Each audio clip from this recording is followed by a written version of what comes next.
We've got a pretty good idea of how the Demon Slayers scale up against the Upper Moons, but have you ever wondered what would happen if top tiers among the 12 Kizuki fought against each other?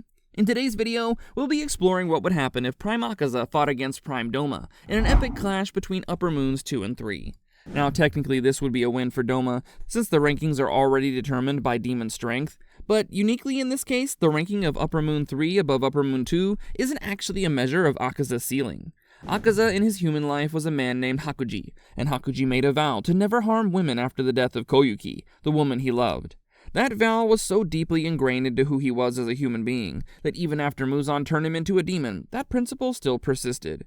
His ideals were so deep that even after centuries as a demon, Akaza flat out refused to eat women. And in the world of Demon Slayer, that's a massive problem. You see, demons have only 3 ways of becoming more powerful. They can eat more humans, absorb more of Muzan's blood, or train their blood demon art. Among the Upper Moons, their blood demon arts have already been nearly perfected, and they already possess immense quantities of the Demon King's blood.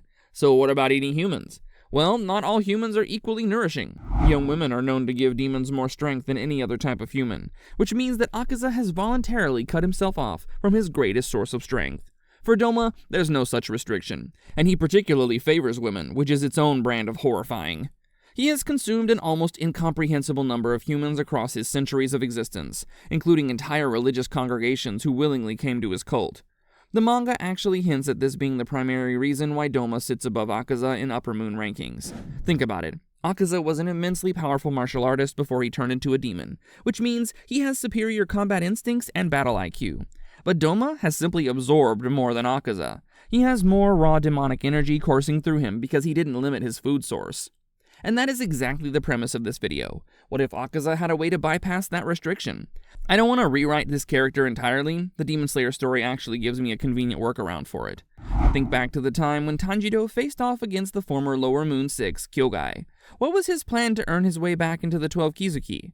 There's a unique type of blood called Marechi, which is known to be the most nutritious food source for demons. Notably, the Wind Hashira, Sanemi Shinazugawa, possessed Marechi blood, which he used to tempt Nezuko to attack him during the Hashira meeting. So what if Akaza began actively hunting Marechi blood from men? If he pursued it the same way Doma has pursued human consumption across centuries, would he be able to close their power gap entirely? Well, to figure that out, we need to look at Akaza's skills. Based on what we've seen from his battles against Rengoku, Tanjiro, and Giyu, it's pretty easy to see that Akaza is the most perfect hand-to-hand combatant among the demons. If blood demon arts were off the table, Akaza would probably even be able to beat Kokushibo.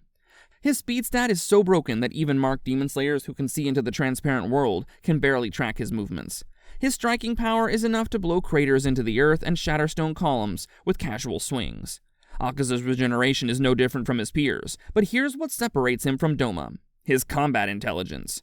Akaza's blood demon art, Destructive Death, is essentially a martial arts system augmented by shockwave manipulation. Every strike he throws projects force, sending invisible pressure waves that can slice through targets even at range. And then there's the technique that elevates Akaza from a brawler to someone that's closer to a psychic: Compass Needle. This ability gives Akaza a form of extrasensory perception that lets him read and track the fighting spirit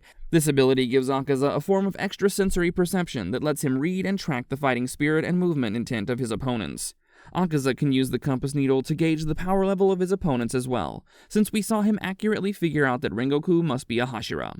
Doma is, in almost every way, Akaza's polar opposite. Even in terms of morality, Akaza values discipline and his moral code, while Doma has absolutely no principles. Where Akaza specializes in close-quarters combat, Doma is a zone denial specialist who wins by making the battlefield itself a weapon.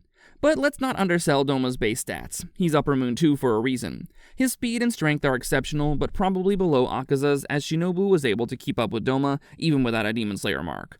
His regeneration is arguably even faster than Akaza's, since we saw him regrow his head in seconds. The only thing that stopped Doma from being functionally unkillable in canon was Shinobu's poison, a workaround that was years and years in the making and only barely worked. But what makes Doma a real problem is his blood demon art, which revolves around cryogenic manipulation. He weaponizes 2 fans as his primary tools, using them to channel and direct his abilities with incredible grace and precision. His techniques include Frozen Lotus, which is a dome of ice that encases a target, flash freezing everything within range. Crystalline Divine Child is probably his most dangerous technique, as Doma creates multiple ice-constructed avatars of himself that each attack independently. Now, these techniques probably aren't a big deal for Akaza, since his regeneration should cover frostbite as well. But the problem here is the psychological dimension, because Doma didn't possess emotion even as a human. This means that it's highly unlikely that Doma will show any kind of fighting spirit if he faces off against Akaza. Compass Needle reads life force and fighting intent, and it only works so well because Demon Slayers are emotionally invested in the battle. They feel fear, aggression, determination, and desperation, and those emotions translate into readable signals. Doma usually feels none of these things, and the only emotions we've seen from him are contempt and disgust. So this might be the single worst possible matchup for Akaza, since his Compass Needle wouldn't have anything to lock onto. Alright, so now it's time for the actual battle. Akaza has been consuming Marechi blood for a few years now, putting his overall power level close to Doma's, and Doma is at his prime from consuming a large congregation of female cult members. The fight begins at range, and this immediately plays into Doma's hands. He starts generating cryogenic clouds, flooding the air with those microscopic ice crystals before Akaza can close the distance. Akaza's response is to move fast to close that distance, because he knows that he cannot win without forcing the engagement into close quarters. The first real exchange happens when Akaza enters Doma's mid-range. Doma deploys Scattering Lotuses, a wide area burst meant to slow Akaza's approach, but Akaza doesn't stop.